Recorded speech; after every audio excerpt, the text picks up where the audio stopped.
So design research is basically a broad term. So this is a good definition that I like. And it's a really good further reading as well. Feel free to poke around and have a read through that as well. So it's a broad term for the process of designers use to better understand the underlying and sometimes hidden desires and needs and challenges of end users. Hidden being that sometimes what your users need tend to be non-explicit. They don't tell you, even if you do the user testing and feedback. Sometimes like us designers, we depend a lot on our own assumptions and once again biases, and that's something that you want to be really mindful of when you do all this design. So our job to do design research is to make sure that we ascertain even the hidden desires and needs and challenges. So we anticipate all that before like the users actually presents us with those needs and their frustrations as well. Right? So we'll talk about end user frustration in UX design.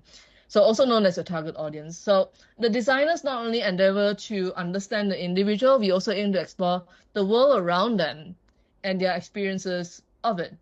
Now, just having that chat with RMIT Vietnam students alone, you can already identify like their environment is so different, like the topic itself is so different, even if it's the same topic, but yet the perspectives is quite different as well. Perspective of the Vietnam students very different with the Melbourne students on the same subject matter, right? So so that's just on the class level, but when we're designing for any user experience kind of projects, that's something that you want to really consider.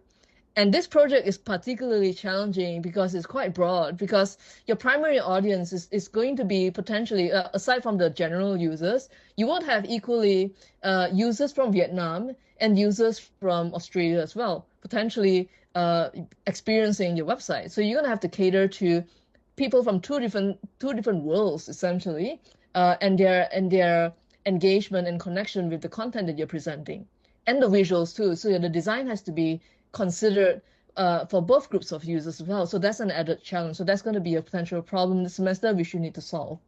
So our job is to explore the world around them and not draw on the assumptions on our own experience and our own world, our own environment, but on your users. So again, you're not going to be able to gather all the users into one room and get their feedback. You're going to depend a lot of that on design research as well.